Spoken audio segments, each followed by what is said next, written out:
نحمده ونصلي على رسوله الكريم اما بعد فاعوذ بالله من الشيطان الرجيم بسم الله الرحمن الرحيم رب اشرح لي صدري ويسر لي امري واحلل عقدة من لساني يفقهوا قولي۔ سورۃ الکہف۔ سورۃ کہف قرآن کریم کی چند مشہور سورتوں میں سے ایک سورت ہے۔ کہف کا معنی غار ہے۔ اس سورت کی آیت نمبر 9 میں اس کا ذکر ہے، اسی مناسبت سے اس کا نام سورت کہف ہے۔ یہ سورت نبی صلی اللہ علیہ وسلم پر مکہ میں نازل ہوئی، اور مفسرین کا غالب خیال یہ ہے کہ نبوت کے 8ویں اور 10ویں سال کے بیچ میں اس سورت کا نزول ہوا۔ اس وقت حق و باطل کی کشمکش اپنے عروج پر پہنچی ہوئی تھی۔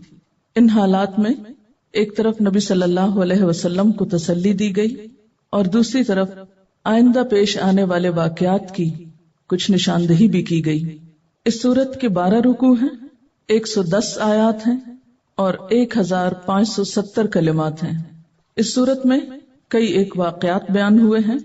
اس سورت کے شان نزول کے بارے میں ایک مشہور واقعہ امام ابن جریر نے حضرت ابن عباس کی روایت سے نقل کیا ہے کہ جب نبی صلی اللہ علیہ وسلم کی نبوت کا مکہ میں چرچا ہوا اور قریش مکہ اس سے پریشان ہوئے تو انہوں نے اپنے 2 آدمی یا 2 سردار مدینہ بھیجے۔ کن کے پاس؟ علماء یہود کے پاس۔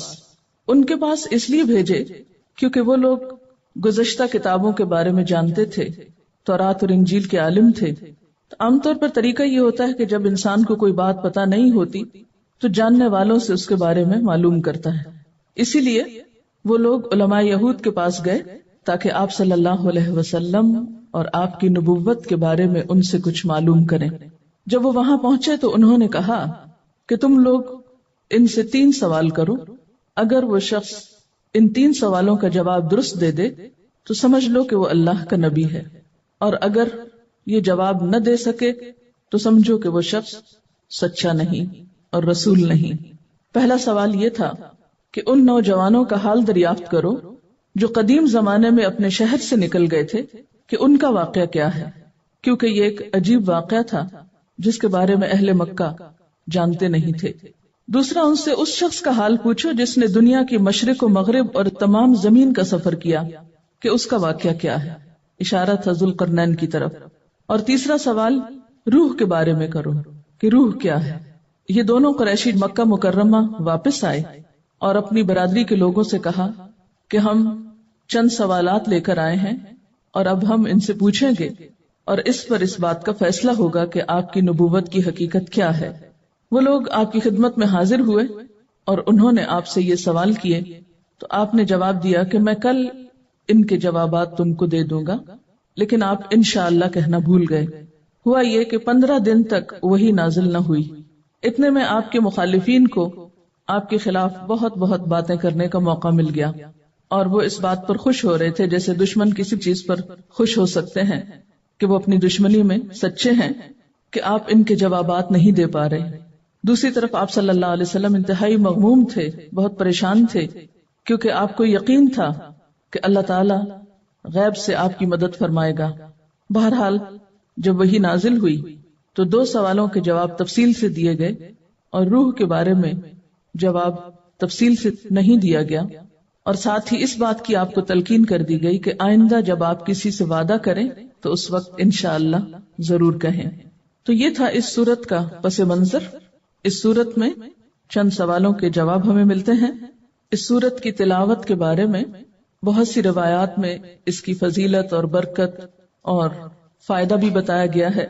ان میں سے ایک روایت جسے صحیح مسلم نے بیان کیا ہے، حضرت ابو الدرداء بیان کرتے ہیں، قال رسول اللہ صلی اللہ علیہ وسلم من حفظ 10 آیات من اول سورة الکہف وفی روایت آخر سورة الکہف عصم من الدجال۔ نبی صلی اللہ علیہ وسلم نے فرمایا، جو شخص سورہ کہف کی ابتدائی 10 آیات اور ایک دوسری روایت میں ہے آخری 10 آیات حفظ کر لے گا یا انہیں پڑھے گا تو وہ دجال کے فتنے سے محفوظ رہے گا۔ ایک اور حدیث میں آتا ہے، من قرأ سورة الکہف فی یوم الجمعۃ اضاء له من النور ما بین الجمعتین اخرجہ الحاکم۔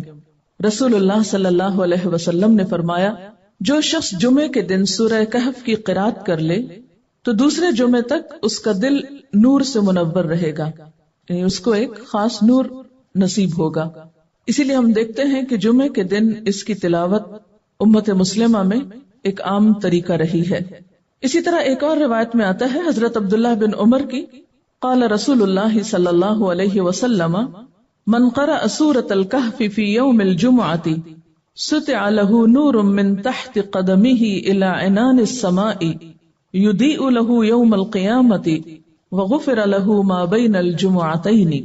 رسول اللہ صلی اللہ علیہ وسلم نے فرمایا جو شخص جمعہ کے دن سورہ کہف کی تلاوت کرے گا اسے اس کے پاؤں کے تلووں سے لے کر آسمان کی بلندی تک نور ملے گا جو قیامت کے دن اسے خوب روشنی پہنچائے گا۔ یہ تو آپ جانتے ہیں کہ قیامت کے دن ہر شخص کا نور اس کے ساتھ ہوگا، جتنے جتنے اس کے نیک عمل ہوں گے اسی کے مطابق اسے نور نصیب ہوگا۔ تو ان خوش نصیبوں میں وہ لوگ بھی ہوں گے جو باقاعدگی کے ساتھ جمعے کے دن سورہ کہف کی تلاوت کرتے ہیں۔ حضرت ابو سعید بیان کرتے ہیں کہ رسول اللہ صلی اللہ علیہ وسلم نے فرمایا جس نے سورہ کہف کی تلاوت کی اس کے لیے اس کے مکان سے لے کر مکہ تک نور ہی نور پیدا کر دیا جائے گا۔ یعنی یہ صرف مسافتیں اس لیے بتائی گئی تاکہ انسان بہتر طور پر امیجن کر سکے کہ کتنا نور اس کو نصیب ہوگا۔ ایک اور روایت میں آتا ہے جس شخص نے سورہ کہف اس طرح پڑھی جس طرح نازل ہوئی ہے اس کے لیے قیامت کے دن نور ہی نور ہوگا۔ کیا مطلب ہے اس کا؟ یعنی اس کا حق ادا کرتے ہوئے، یعنی حق کے تلاوت ادا کرتے ہوئے۔ حق کے تلاوت کیا ہے؟ ہر حرف کا حق دینا، اور پھر اس کے علاوہ جہاں رکنا چاہیے وہاں روکنا، جہاں مد ہو مد، جہاں شد ہو شد، یعنی تلاوت کے جو آداب ہیں ان کو ملحوظ رکھتے ہوئے۔ بعض اوقات ایسا ہوتا ہے نا کہ ہم تلاوت کر رہے ہوتے ہیں لیکن صرف خانہ پوری کرتے ہیں، اور خصوصاً جب کوئی لمبی صورت پڑھنی ہو تو پھر ہم کیا کریں گے؟ کچھ حروف کی ادائیگی صحیح نہیں ہوگی، کچھ بیچ میں جسے کہتے ہیں نا کھا گیا۔ اس طرح نہ پڑھا جائے۔ جہاں عذاب کی آیتیں آئے وہاں پر عذاب سے پناہ مانگی جائے، جہاں جنت کی بات آئے وہاں جنت طلب کی جائے، اور اس میں بڑی بات یہ بھی کہ سمجھا بھی جائے، اس کو سمجھے بغیر تو حق ادا نہیں ہوتا۔ اسی طرح ایک اور روایت میں آتا ہے کہ جس نے جمعہ کے دن سورہ کہف پڑھی تو وہ 8 دنوں تک ہر قسم کے فتنوں سے محفوظ رہے گا، اگر اس عرصے میں دجال بھی آ جائے تو اس کے فتنے سے بھی بچا لیا جائے گا۔ اسی طرح بعض روایات میں 10 دن کے گناہ معاف ہونے کا ذکر بھی ہے۔ پھر اسی طرح ایک اور روایت میں آتا ہے نبی صلی اللہ علیہ وسلم نے فرمایا جس گھر میں رات کو سورہ کہف تلاوت کی گئی اس گھر میں اس رات شیطان داخل نہیں ہوتا، یعنی اس سے شیطان کا داخلہ بند ہوتا ہے۔ پھر اسی طرح حضرت براء بن عازب کی روایت ہے کہ ایک دفعہ حضرت اسید بن حضیر رات کے وقت یعنی تہجد میں سورہ کہف پڑھ رہے تھے، تلاوت کر رہے تھے کہ ان کے قریب ان کا گھوڑا 2 رسیوں سے بندھا ہوا تھا کہ اچانک بادل نے اسے ڈھانپ لیا، اور وہ بادل مسلسل نزدیک ہوتا جا رہا تھا اور گھوڑا بھاگنے کی کوشش کرنے لگا۔ جب صبح ہوئی تو ان صحابی نے یعنی حضرت اسید نے یہ واقعہ نبی صلی اللہ علیہ وسلم سے بیان کیا تو آپ نے فرمایا یہ وہ سکینت تھی جو قرآن کی تلاوت کی وجہ سے نازل ہوئی، یعنی سورہ کہف کے پڑھنے سے یہ سکینت نازل ہوئی۔ سکینت کا کیا مطلب ہے؟ اس کے بارے میں حضرت علی فرماتے ہیں کہ سکینہ ایک اڑنے والی روح ہے۔ ایک اور قول ہے کہ یہ اللہ کی رحمت اور سکون قلب ہے۔ بعض علماء کہتے ہیں کہ اس سے مراد اطمینان، وقار یا فرشتوں کا نزول ہے، اور احادیث میں بھی لفظ سکینت آتا ہے کہ جو اللہ کا ذکر کرتے ہیں مل کر ان پر سکینت نازل ہوتی ہے۔ تو یہ سکینت کیا ہے؟ یعنی یہ سکون قلب ہے، اطمینان ہے، اللہ کی رحمت ہے اور فرشتوں کا نازل ہونا ہے۔ تو سورت شروع ہوتی ہے بسم اللہ الرحمن الرحیم، الحمد للہ الذی انزل علی عبدہ الکتاب ولم یجعل لہ عوجا۔ الحمد للہ، سب تعریف اللہ کے لیے ہے، سب شکر اللہ کے لیے ہے۔ الذی انزل علی عبدہ الکتاب، جس نے اپنے بندے پر کتاب نازل کی یعنی قرآن۔ کیسی کتاب؟ وَلَمْ يَجْعَلْ لَهُ عِوَجًا، اور نہیں بنائی اس کے لیے کوئی ٹیڑھ، یعنی اس کتاب میں کوئی کجی، کوئی عیب، اور کوئی ٹیڑھ نہیں رکھی۔ اب دیکھ رہے ہیں کہ سورت کی ابتدا الحمدللہ سے ہو رہی ہے۔ قرآن پاک کی ابتدا بھی اس سے ہوتی ہے اور سورت الکہف کی بھی۔ قرآن حکیم میں 38 بار الحمدللہ کا لفظ آتا ہے اور 5 سورتوں کی ابتدا اس لفظ سے ہوتی ہے۔ الحمدللہ اگرچہ اللہ تعالیٰ کی تعریف کا کلمہ ہے، بہت بابرکت، بہت پاکیزہ اور بہترین کلمہ ہے، لیکن اسے حدیث میں سب سے افضل دعا بھی کہا گیا ہے۔ یعنی الحمدللہ جس میں ہم مانگتے نہیں ہیں کچھ، لیکن الحمدللہ کہنا ایسا ہے جیسا کوئی شخص کوئی دعا مانگ رہا ہو، اور صرف دعا ہی نہ مانگ رہا ہو بلکہ افضل ترین دعا مانگ رہا ہو، اور کہنے میں کیا ہے؟ اللہ تیرا شکر ہے، سب تعریف اللہ کے لیے ہے۔ نبی صلی اللہ علیہ وسلم نے الحمدللہ الذی لم یتخذ ولدا کی جو آیت ہے اس کو عزت والی آیت قرار دیا ہے، اور ہم دیکھتے ہیں کہ دن میں کئی دفعہ ہم لفظ الحمدللہ استعمال کرتے ہیں۔ الحمد جہاں اللہ تعالیٰ کے شکر کی بات ہے، وہاں نعمتوں کی حفاظت کا ذریعہ بھی ہے۔ جب کوئی بندہ الحمدللہ کہتا ہے تو اس سے اس کی نعمتوں کی حفاظت ہوتی ہے۔ حضرت ابو ہریرہ رضی اللہ تعالیٰ عنہ فرماتے ہیں کہ ایک دن میں رسول اللہ صلی اللہ علیہ وسلم کے ہمراہ اس حالت میں باہر نکلا کہ آپ کا ہاتھ مبارک میرے ہاتھ میں تھا اور میرا ہاتھ آپ کے ہاتھ میں تھا۔ آپ کا گزر ایک شکستہ حال اور پریشان شخص کے پاس سے ہوا، یعنی بہت ہی تکلیف میں تھا وہ شخص۔ آپ نے اس سے پوچھا کہ کیا بات ہے، کیوں پریشان ہے؟ اس نے عرض کیا، اے اللہ کے رسول صلی اللہ علیہ وسلم، بیماری ہے، تنگ دستی ہے، اس کی وجہ سے یہ حال ہو گیا ہے۔ اب دیکھیں کہ بیماری بذات خود بھی ایک تکلیف دہ چیز ہے، اور کہاں یہ کہ اس پر انسان کے پاس علاج کے پیسے بھی نہ ہوں، تو پھر حال کیا ہو سکتا ہے؟ تو آپ صلی اللہ علیہ وسلم نے فرمایا، کیا میں تجھے ایسے کلمات نہ بتاؤں جن کے پڑھنے سے تیری بیماری اور تنگ دستی دور ہو جائے گی؟ تو اس نے عرض کی، علمنی یا رسول اللہ، کہ اے اللہ کے رسول صلی اللہ علیہ وسلم، مجھے ضرور وہ کلمات آپ سکھا دیجئے۔ تو آپ نے فرمایا کہ یہ دعا پڑھا کرو، توکلت علی الحی الذی لا یموت، الحمد للہ الذی لم یتخذ ولدا ولم یکن لہ شریک فی الملک ولم یکن لہ ولی من الذل وکبرہ تکبیرا۔ ترجمہ کیا ہے؟ میرا بھروسہ اس ذات پر ہے جو زندہ ہے، اسے کبھی موت نہیں آئے گی، تمام تعریفیں اسی اللہ تعالیٰ کے لیے ہیں جس نے کسی کو اپنا بیٹا نہیں بنایا، اس کی بادشاہی میں نہ کوئی شریک ہے اور نہ کوئی عاجزی کی وجہ سے اس کا مددگار ہے، اور اس کی خوب بڑائی بیان کرو، وکبرہ تکبیرا۔ اس شخص نے اس وظیفے کو یا اس ذکر کو اپنا معمول بنا لیا، تو کہتے ہیں کہ اس شخص کی بیماری جاتی رہی، غربت جاتی رہی، اور اس کی بجائے اس کو خوشحالی نصیب ہوئی۔ اور حضرت ابو ہریرہ رضی اللہ تعالیٰ عنہ جو تھے وہ بھی سن رہے تھے اس کلمے کو، تو انہوں نے بھی سن کر اس کو پڑھنا شروع کر دیا۔ تو جب آپ صلی اللہ علیہ وسلم نے ان سے پوچھا کہ تمہارا حال بہت اچھا ہو رہا ہے، تو کہنے لگے کہ لم ازل اقول الکلمات التی علمتنی، کہ میں مسلسل وہ کلمات پڑھتا ہوں جو آپ نے مجھ کو سکھائے ہیں۔ تو سورۃ کہف کے شروع میں بھی الحمدللہ کے الفاظ بیان ہوئے ہیں، الحمدللہ الذی انزل علی عبدہ الکتاب۔ ویسے تو بات یہ ہے کہ اللہ تعالیٰ کی تعریف ہر نعمت پر، اس کے ہر احسان پر، انسان اگر سارا دن بھی اس کی تعریف کرتا رہے، شکر ادا کرتا رہے، تو اس کا حق ادا نہیں ہو سکتا۔ لیکن خاص طور پر جس نعمت پہ شکر ادا کرنے کی ضرورت ہے وہ کیا ہے؟ کہ اس نے ہمارے لیے یہ کتاب بھیجی جس کے ذریعے ہمیں سیدھا راستہ ملا۔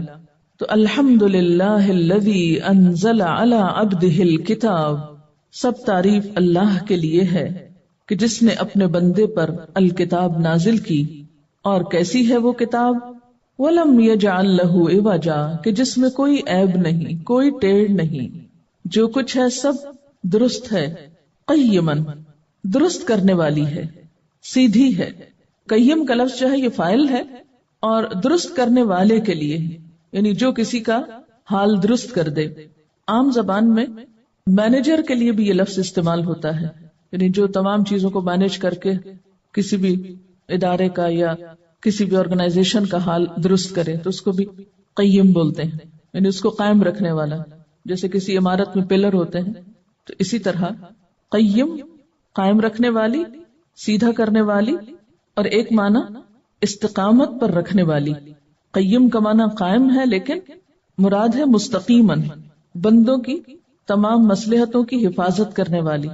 قرآن پاک کی ایک صفت یہاں کیا بیان ہوئی ہے کہ اس میں کوئی ٹیڑھ نہیں، کوئی عیب نہیں، اور دوسری صفت کیا بیان ہوئی ہے کہ اس کے اندر عیب ہونا تو دور کی بات، ٹیڑھ ہونا تو دور کی بات، یہ تو ٹیڑھوں کو بھی سیدھا کر دیتی ہے. اور جیسا کہ آپ جانتے ہیں کہ پچھلی کتابوں کے اندر لوگوں نے طرح طرح کی موشگافیاں کر کے، خود ساختہ اس کی تفسیریں کر کے اس میں بہت سی چیزوں میں اضافہ کر دیا تھا، اور اس سے ان کے دین کے اندر انحراف پیدا ہو گیا. وہ سیدھی راہ پہ چلنے کی بجائے بھٹک گئے. تو اس کتاب نے آ کر ان تمام انحرافات کو، ان گمراہیوں کو ختم کیا اور ایک بالکل سیدھی راہ قائم کی. یعنی یہ کتاب خود بھی قائم ہے اور دوسروں کو بھی حق پر قائم رکھنے والی ہے، خود بھی کامل ہے اور دوسروں کے اندر بھی کمال پیدا کرنے والی ہے. جو شخص بھی اس کے ساتھ صحیح معنوں میں تعلق رکھے گا پھر اسے حق پر استقامت نصیب ہوگی، اسے سیدھا راستہ ملے گا. قیمن، یہ قرآن پاک کی صفت ہے. نمبر 1 تو یہ بتایا گیا لم یجعل لہ عوجا، اس میں کوئی کجی نہیں. اور دوسری یہ بتائی گئی قیم ہے. قیم کا لفظی معنی کیا ہوگا؟ قائم رکھنے والی، ٹھیک ہے نا. قیوم اور قیم ایک ہی روٹ سے ہیں، اور قوام یہ سب ایک ہی روٹ کے لفظ ہیں. چونکہ اس میں حرف علت آ رہا ہے اس لیے شیپس بدل جاتی ہیں تو پتہ نہیں چلتا، ورنہ ان سب کا روٹ ایک ہی ہے. قوام، قیم، قیوم یہ سب قرآن پاک میں استعمال ہوئے ہیں. قیم قائم رکھنے والا، جیسے کسی ادارے میں قیم کا عہدہ کس کے لیے ہوتا ہے؟ عام طور پر مینیجر کے لیے، کہ اس کے انتظام کو قائم رکھنے والا. لیکن یہ ایک عام زبان کا لفظ ہے، اس کو قرآن کی تفسیر میں نہیں آپ استعمال کر سکتے، یہ تو عام مفہوم سمجھانے کے لیے بات کی گئی ہے. قیم کا ایک معنی مستقیم ہے، ٹھیک ہے، اور استقامت دینے والی، درست کرنے والی. تو قرآن پاک پڑھنے کا فائدہ کیا ہوگا؟ آپ کو کیا کچھ نصیب ہوگا، کیا کچھ حاصل ہوگا؟ پچھلی آیت میں عوج آیا، عوج کے فوراً بعد قیم آیا. تو عوج کیا ہے؟ ٹیڑھا پن. اور قیم کیا ہے؟ اس ٹیڑھے پن کو ٹھیک کرنا. مثلاً آپ کسی بھی چیز کو دیکھتے ہیں کہ وہ ٹیڑھی ہو گئی ہے، تو جو ایک سمجھدار انسان ہے یا ایک سینسیبل انسان ہے وہ کیا کرے گا؟ اس کو ٹھیک کرے گا، ٹھیک کرنے کی کوشش کرے گا. تو پچھلی کتابوں میں جو تحریفات ہوئیں، لوگوں نے اس کی خود ساختہ تشریحات کی، تو اس کتاب نے آ کر کیا کیا؟ اس ٹیڑھے پن کو درست کر دیا، اس ساری سوچ کے انحراف کو.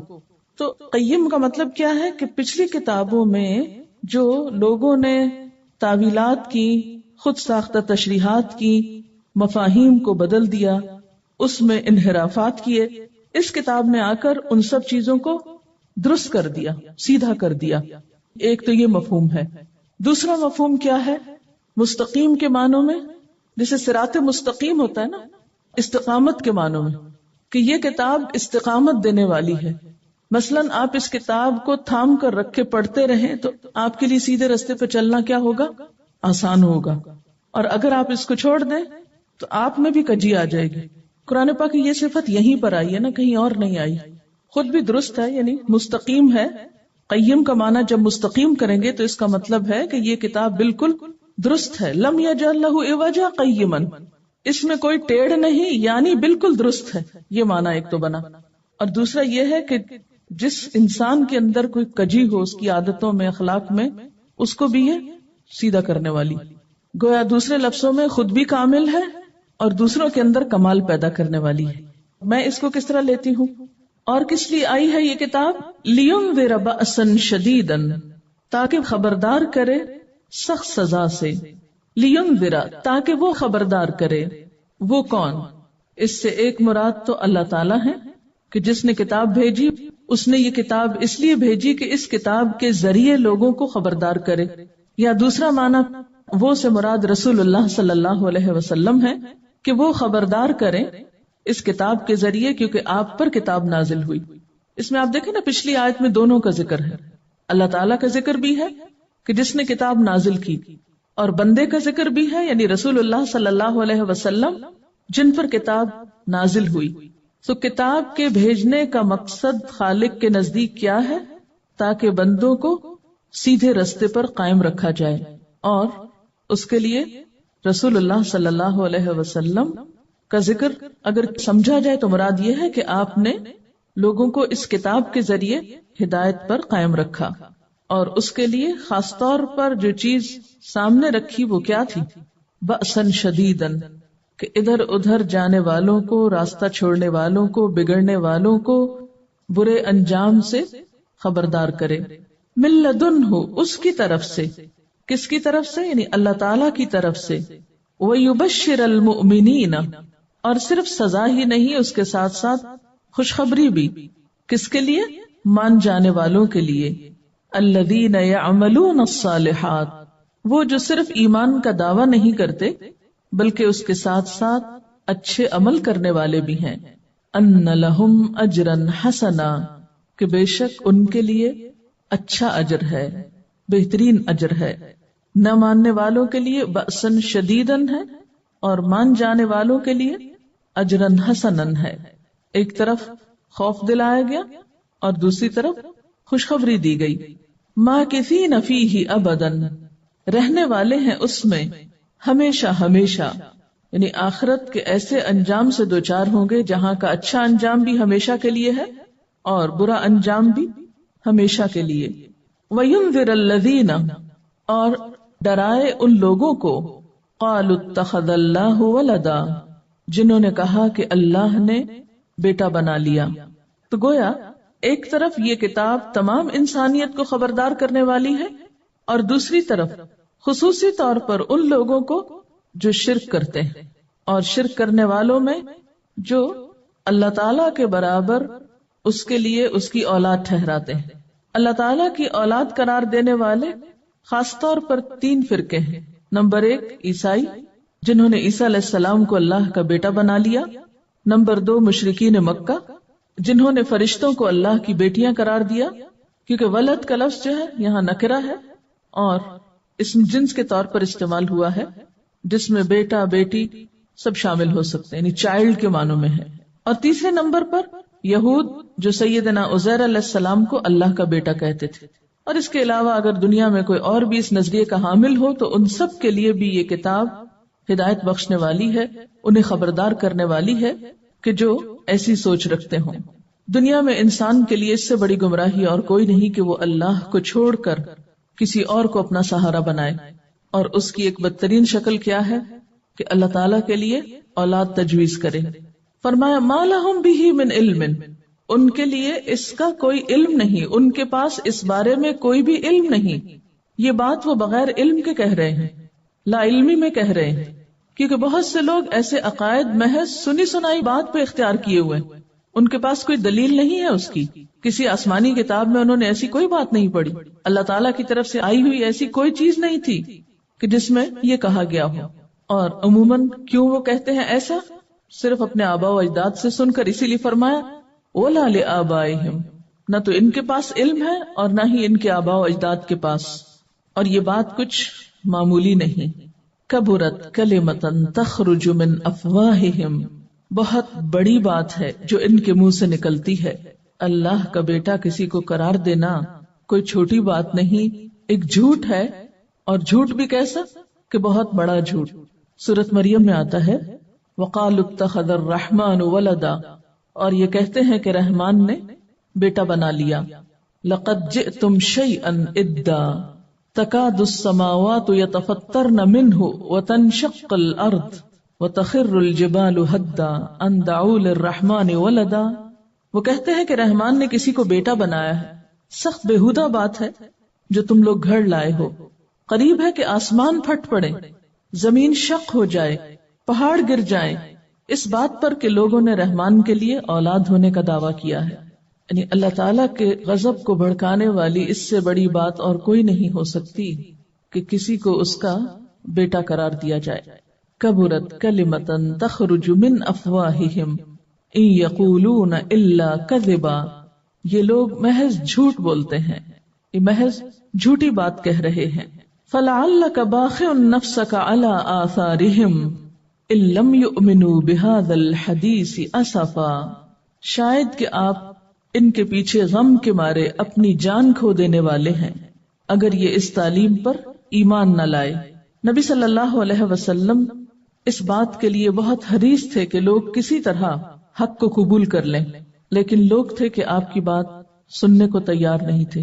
یہاں پر لفظ باخعن استعمال کیا گیا ہے، بے خعین، بخع، غم میں اپنے آپ کو ہلاک کرنا، یعنی آپ صلی اللہ علیہ وسلم کی اندرونی کیفیت کی ایک بہترین تصویر پیش کی گئی ہے کہ آپ کے دل میں انسانیت کا کتنا دکھ اور درد تھا، آپ انہیں تباہی سے بچانے کے لیے کس قدر بے چین تھے، کتنے سنجیدہ تھے آپ اپنے مشن میں، کتنی حرص تھی آپ کو اس بات کی کہ لوگ ہدایت قبول کر لیں۔ فَلَعَلَّكَ بَاخِعٌ نَفْسَكَ، شاید کہ آپ اپنا آپ ہلاک کر ڈالیں۔ ایسی کیفیت کس کی ہو سکتی ہے؟ صرف ایک سچے انسان کی، حقیقی معنوں میں دوسروں کے خیر خواہ کی، جس کے دل میں دوسروں کا درد چھپا ہوا ہو، وہی دوسروں کے لیے اپنے آپ کو ہلاک کر سکتا ہے۔ اور دین کی طرف بلانے والے کا جب تک یہ حال نہ ہو دوسروں کی خیر خواہی میں، اس وقت تک وہ اپنا حق ادا نہیں کر سکتا۔ فَلَعَلَّكَ بَاخِعٌ نَفْسَكَ عَلَىٰ آثَارِهِمْ إِن لَّمْ يُؤْمِنُوا بِهَٰذَا الْحَدِيثِ أَسَفًا، اور آپ کا غم کیا تھا اور کیوں تھا کہ لوگ اس بات پر ایمان کیوں نہیں لاتے؟ اور اس بات سے مراد کون سی بات ہے؟ یہاں الحدیث سے مراد قرآن ہے، یا اللہ کی بات ہے، ہدایت کی بات ہے۔ ہمارے افسوس اور ہمارے غم اور ہمارے دکھ اور ہماری پریشانیاں کیا ہوتی ہیں عام طور پر؟ ایسا نہیں کہ دنیا میں اور لوگوں کو غم نہیں ہوتا اور صرف اللہ کی طرف بلانے والوں کے اندر ہی کوئی غم ہوتا ہے۔ غم تو اور لوگوں کے بھی بہت ہوتے ہیں، اور بہت سے لوگ غم کی وجہ سے کولیپس ہو جاتے ہیں، ہارٹ اٹیکس ہو جاتے ہیں، بہت سی نعمتوں سے ہاتھ دھو بیٹھتے ہیں، اپنے ہوش و حواس کھو بیٹھتے ہیں۔ آج دنیا میں بہت ساری بیماریاں کس وجہ سے ہیں؟ غم کی وجہ سے۔ لیکن عموماً لوگوں کے اندر غم کس چیز کا ہے؟ چلیے لوگوں کو مت دیکھیے، اپنا آپ پرکھیے، کوئی غم آپ کے اندر تو نہیں؟ جو بھی غم ہے صرف اپنی ذات یا اپنے متعلقین سے ہے، اس سے ریلیٹڈ ہے۔ مثلاً کیا کیا غم ہوتا ہے؟ بچوں کی تعلیم کا غم، بچوں کی شادی کا غم، اپنے دنیا سے جانے کے بعد پیچھے ان کا کیا حال ہوگا اس بات کا غم، مال کے جانے کا غم، جوانی جانے کا غم، لوگوں کی بے رخی کا غم، لیکن وہ بے رخی دین کے لیے نہیں، اپنی ذات کے لیے۔ کبھی روئے ہیں آپ؟ کبھی نہیں روئے؟ کبھی آپ کے آنسو نکلے تو سوچا کریں کیوں نکل رہے ہیں، کس چیز کا غم ہے جو آپ کو رلا رہا ہے؟ دنیا کے چھوٹے چھوٹے نقصانات کا غم، آخرت کا غم ہمیں شاید ہی کبھی رلائے، اور لوگوں کے ہدایت پر آنے کا غم کہ یہ آ کیوں نہیں رہے، یہ تو شاید کوئی غموں میں غم ہی نہیں۔ پھر ہم میں اور حضور صلی اللہ علیہ وسلم کے اسوہ حسنہ میں کتنا بڑا فرق ہے۔ اب دیکھیے کہ غم ایک ایسی چیز ہے نا کہ جو انسان کے اوپر چھا جاتی ہے اور پھر اس کی صلاحیتوں کو مفلوج کر کے رکھ دیتی ہے۔ غم کا لفظ غمامہ سے ہے نا، غمامہ بادل کو کہتے ہیں۔ جب بادل ہوتے ہیں تو سورج جیسی طاقتور چیز بھی چھپ جاتی، اوپر سے سورج چھپتا ہے اور نیچے زمین پر اور بہت سی چیزیں چھپ جاتی۔ دن کی روشنی میں بھی بادلوں کے آنے سے کیا سین ہو جاتا ہے، ہر چیز میں اندھیرا اندھیرا اندھیرا، نہ پتہ چلتا ہے سویر ہے، نہ پتہ چلتا ہے شام ہے، نہ اوقات کا پتہ چلتا ہے، نہ کسی اور چیز کا پتہ چلتا ہے، ہر چیز دھندلی ہو جاتی۔ تو بالکل اسی طرح جس شخص کے دل پر کسی بھی چیز کا غم ہوتا ہے وہ اس کی باقی زندگی کو دھندلا کر دیتا ہے، نہ اس کا کھانے میں دل لگتا ہے، نہ اس کو نیند آتی ہے، نہ اس کو کسی کی خوشی اچھی لگتی، نہ ہی وہ کسی چیز کو انجوائے کر سکتا ہے، کیونکہ اس کا دل غمگین ہے، دکھی ہے۔ لیکن ایسی کیفیات ہماری زندگی میں بہت دفعہ ہوتی ہیں ہم پر۔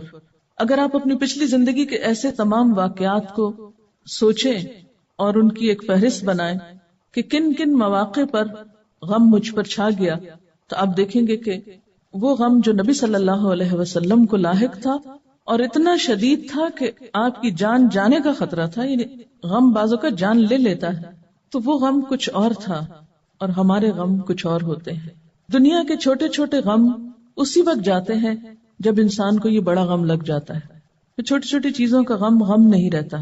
فرمایا کہ فَلَعَلَّكَ بَاخِعٌ نَفْسَكَ عَلَىٰ آثَارِهِمْ إِن لَّمْ يُؤْمِنُوا بِهَٰذَا الْحَدِيثِ أَسَفًا۔ اتنا افسوس، اتنا غم کہ دن رات ایک ہی سوچ ہے کہ اللہ کی مخلوق بأساً شدیداً سے کیسے بچے۔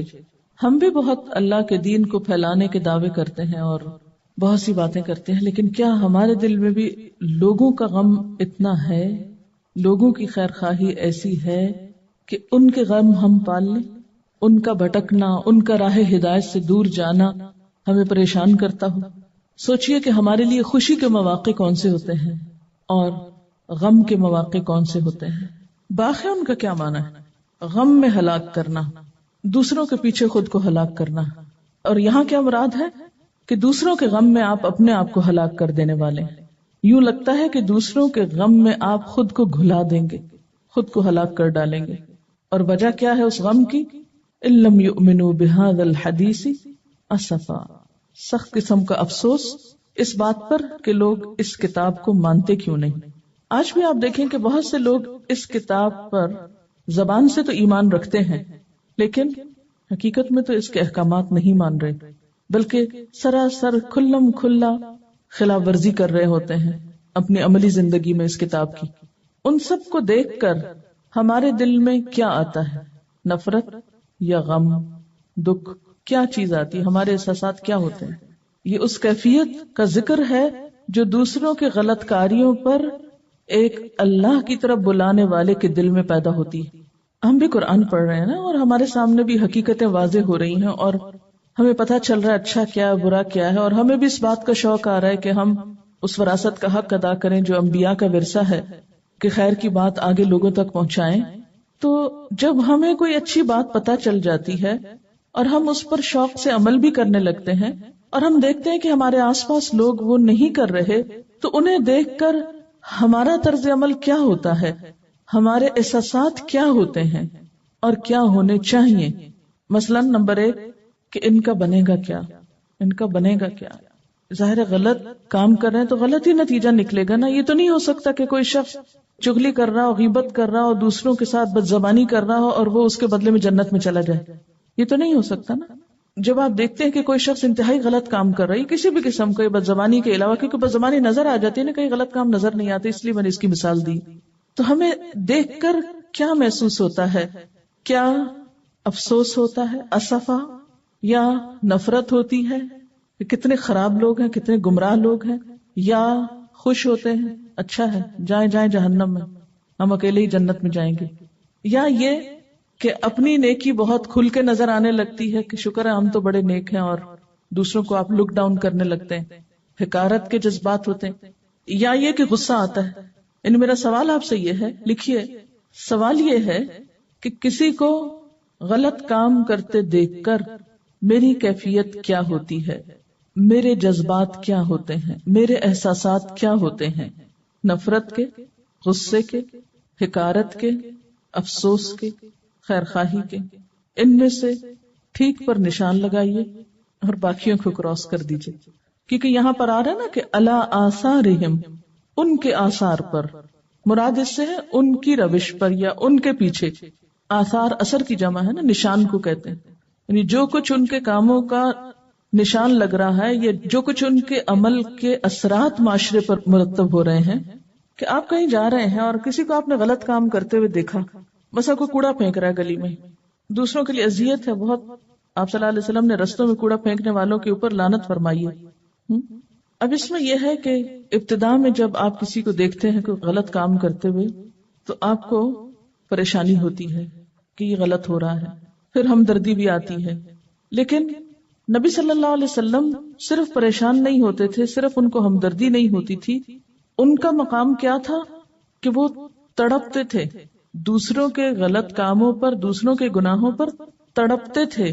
میرا سوال آپ سے یہ ہے کہ کیا ہمارے دل میں دوسروں کی غلطیوں پر تڑپ آئی ہے کہ نہیں آئی؟ آپ دیکھیں نا کہ اس فیلنگ کے بعد آپ کا ایک عمل شروع ہوتا ہے، آپ کا عمل اس احساس پر مبنی ہوتا ہے۔ مثلا اگر آپ کو کسی سے ہمدردی ہے تو آپ بیٹھے نہیں رہیں گے، اگر آپ کسی بات پہ پریشان ہیں، کسی کے کسی حرکت پہ پریشان ہیں، تو بھی آپ کا ایک عمل ضرور ہوگا اس پر، یعنی اس ایکشن کا ایک ری ایکشن آپ کے اندر آئے گا۔ اور جو کچھ ہم تبلیغ کے میدان میں کرتے ہیں وہ دراصل ری ایکشن ہے ہمارا، کس کے خلاف؟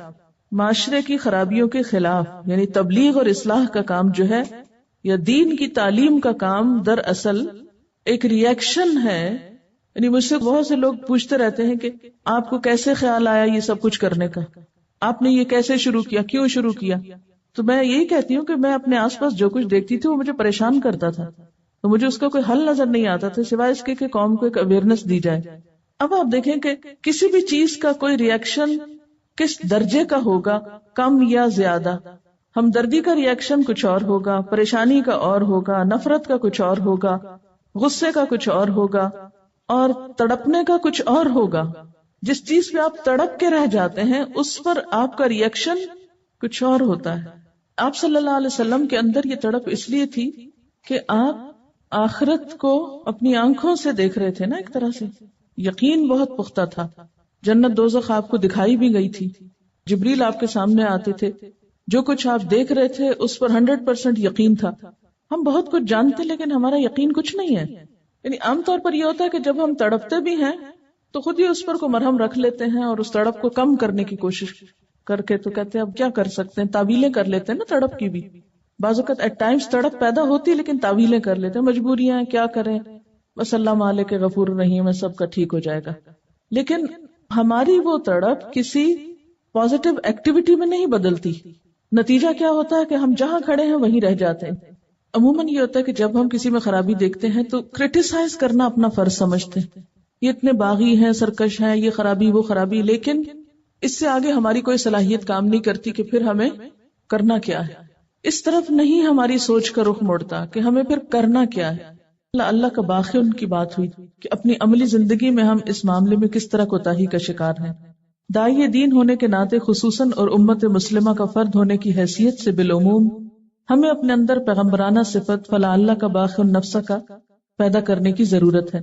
لیکن ہم دیکھتے ہیں کہ اس کام میں عملی اور کلی طور پر قدم رکھنے کے باوجود بہت سی روزمرہ زندگی کی بے ترتیبیوں کو دیکھنے پر ہمارے دل میں اس مشکل میں مبتلا شخص کے لیے خاطر خواہ ہمدردی اور خیرخواہی کے جذبات پیدا نہیں ہوتے۔ جب جذبہ بھی کبھی نہ ہو تو اصلاح کے لیے کوئی موٹیویشن پیدا نہیں ہوتی۔ یعنی یہ جذبہ کیسے پیدا کیا جائے نا، یہ کیسے ٹیسٹ کریں گے ہم کہ ہمارے اندر دوسروں کی فکر ہے یا نہیں؟ تو اس کے لیے کچھ سوال ہیں۔ اپنی نمازیں صحیح وقت پر پڑھنے کے ساتھ دوسروں کی نمازوں کی کتنی فکر ہوتی ہے؟ آپ کے گھر کے افراد یا ساتھی فجر کے بابرکت وقت میں سو رہے ہوں تو ان کو دیکھ کر دل میں کتنی تڑپ ہوتی، اور پھر وہ تڑپ ان کی خیرخواہی کے ساتھ ان کی اصلاح کے لیے کس طرح بدلتی۔ کسی کو فضول فالتو باتیں کرتے ہوئے، بے وجہ کہکے لگاتے ہوئے دیکھ کر کیا محسوس ہوتا ہے؟ کسی کی غیبت ہو رہی ہو تو کرنے اور سننے والے کے لیے کیا جذبات پیدا ہوتے ہیں؟ فلا اللہ کا باقی النفس کا اعلیٰ آثارہم دوسروں کی خیرخواہی میں تڑپ کا اعلیٰ ترین درجہ ہے۔ جس طرح کسی بھی اعلیٰ مقام تک پہنچنے کے لیے سلسلہ وار مراحل درکار ہوتے ہیں اور متعین مقام درجہ یا صفت کے حصول کے لیے باقاعدہ اور شعوری کوشش کی جاتی، جس دنیا میں بھی کو درجہ پانے کے لیے سٹیپ بائی سٹیپ آگے بڑھتے ہیں، اسی طرح خیرخواہی اور فکر کا یہ درجہ پانے کے لیے بھی مسلسل کوششوں کا سلسلہ درکار ہے، اور اس سے منسلک بہت سی دوسری چیزوں کی اصلاح اور درستگی کی ضرورت ہوتی ہے۔ مثلا نماز میں عین جائے نماز پہ کھڑے ہو کر کامل خشوع و خضوع کی توقع اس وقت تک بے سود ہے جب تک کسی نے نماز کے دیگر ارکان اور شرائط کا خیال نہ رکھا ہو۔ مثلا وضو اچھی طرح نہ کیا ہو تو نماز میں خشوع کیسے آ سکتا ہے نا؟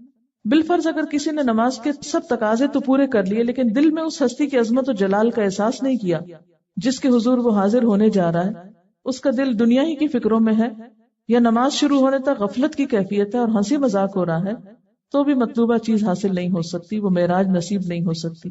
اسی طرح داعی دین اعلیٰ ترین مطلوبہ صفت فلا اللہ کا باقی النفس کا اس میں اس وقت تک پیدا نہیں ہو سکتی جب تک کہ اللہ کے بندوں سے حقیقی خیرخواہی نہ ہو۔ یہ خیرخواہی کوئی سطحی چیز نہیں ہوتی اور نہ ہی فی الفور خود پہ طاری کی جا سکتی ہے، یعنی جلدی سے ہم کہیں کہ اب ہم اپنے اندر ڈال لیں، بلکہ یہ دل کا وہ احساس ہے جو سچی محبت سے پیدا ہوتا ہے۔ مومن بننے کے لیے بھی ضروری ہے کہ باہم محبت کی جائے، اور محبت کا جذبہ اپنے اندر پیدا کرنے کے لیے اللہ تعالیٰ سے دعا اور کوشش ضروری ہے۔ حضور صلی اللہ علیہ وسلم نے ہمیں محبت کا راز بھی بتا دیا، آپس میں کثرت سے سلام کرنا، اور سلام بھی صرف الفاظ نہیں، دوسرے شخص کو بار بار یہ پیغام دینا ہے کہ وہ آپ کی طرف سے ہر طرح کے امن اور سلامتی میں ہے، ہر شر سے محفوظ ہے۔ یوں ایک چھوٹا سا عمل پنپتے پنپتے داعی دین کے اندر اعلیٰ ترین خوبی فلا اللہ کا باقی النفس کا پیدا کرنے کا سبب بن جاتا ہے۔ یعنی بڑا درجہ اسی وقت حاصل ہوگا جب ہم چھوٹے چھوٹے سٹیپس لیں گے، اگر چھوٹے کام نہیں ہوں گے تو بڑے درجے تک نہیں پہنچ سکیں گے۔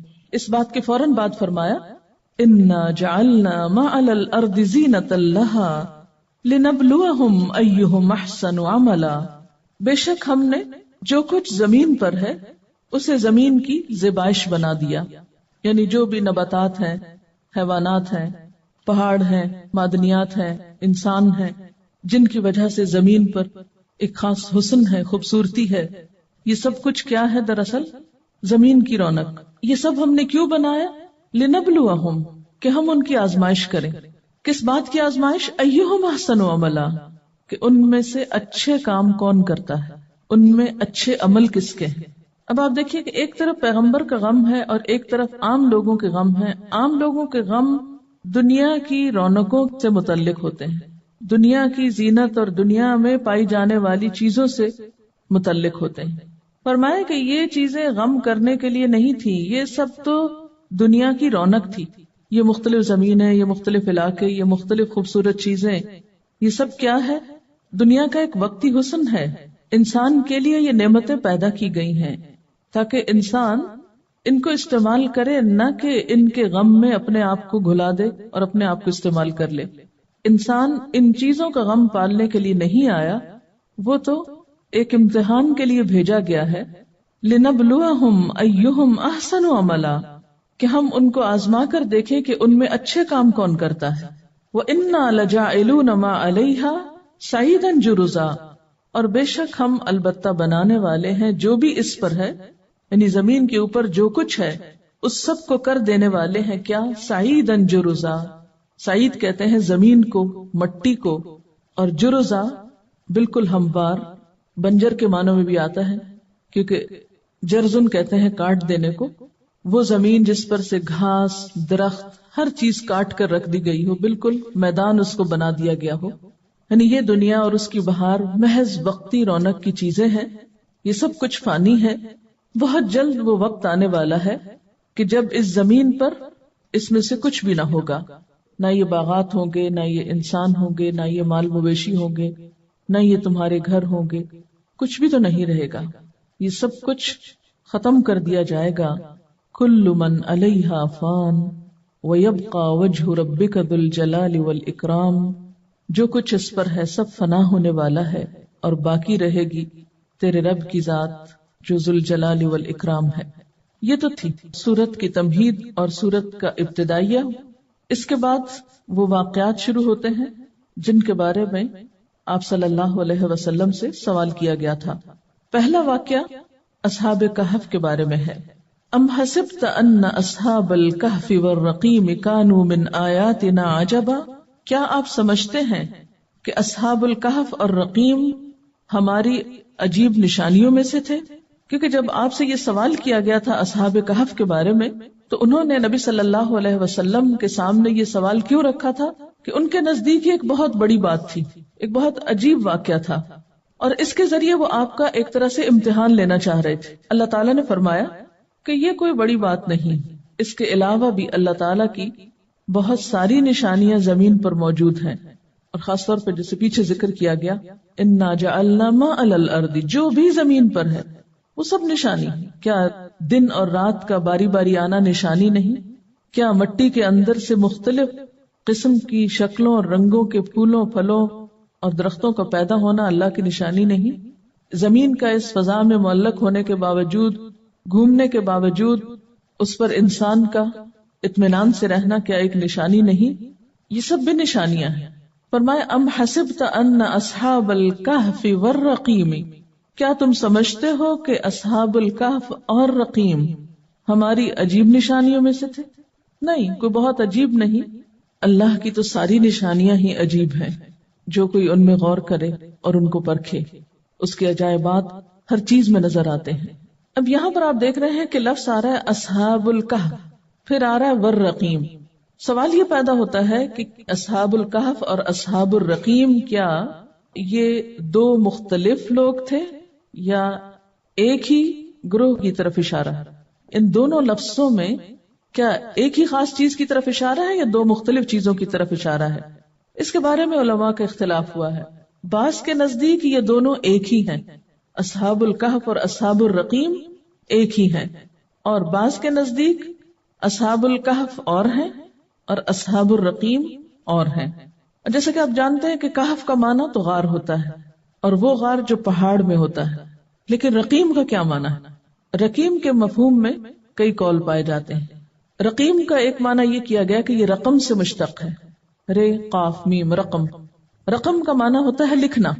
یہ جو ہماری اردو میں کہتے ہیں نا کتنی رقم ہے، تو اس کو بھی اس لیے کہا جاتا ہے کہ عموماً رقم لکھی جاتی، مالی لین دین لکھ کر کیا جاتا ہے. تو رقیم بمعنی مرقوم یعنی لکھی ہوئی چیز. اور اس سے مراد پھر لوگوں نے کیا لیا کہ وہ کتبہ جس پر اصحاب کہف کے نام لکھے ہوئے تھے. عبداللہ بن عباس کہتے ہیں کہ رقیم اس وادی کا نام تھا جس میں اصحاب کہف کا غار تھا. کعب احبار کہتے ہیں کہ رقیم اس بستی کا نام ہے جہاں سے اصحاب کہف برآمد ہوئے تھے. بعض کہتے ہیں کہ رقیم اس پہاڑ کا نام تھا جس میں اصحاب کہف کا غار تھا. بعض کے خیال میں اصحاب کہف کے کتے کا نام بھی رقیم تھا، اور بعض کے خیال میں رقیم سے مراد وہ کتبہ تھا یا تختی تھی جس پر اصحاب کہف کے کوائف لکھ کر غار کے منہ پہ لگا دیے گئے تھے. تو ان اقوال سے کیا پتہ چلتا ہے کہ اصحاب الکہف ہی دراصل اصحاب الرقیم تھے. لیکن بخاری میں ایک روایت آتی ہے حضرت نعمان بن بشیر سے، جس سے یہ پتہ چلتا ہے کہ غار والے اور رقیم والے الگ الگ لوگ تھے. چونکہ دونوں ہی غار میں گئے تھے، دونوں کا تعلق ہی غار سے تھا، اس لیے دونوں کو یہاں پر اکٹھا ذکر کیا گیا. اور ویسے بھی آپ دیکھتے ہیں کہ قدیم زمانے میں لوگ غاروں میں رہتے تھے، پھر جب ترقی کی انسان نے تو غاروں کی بجائے اپنے ہاتھ سے گھر بنائے.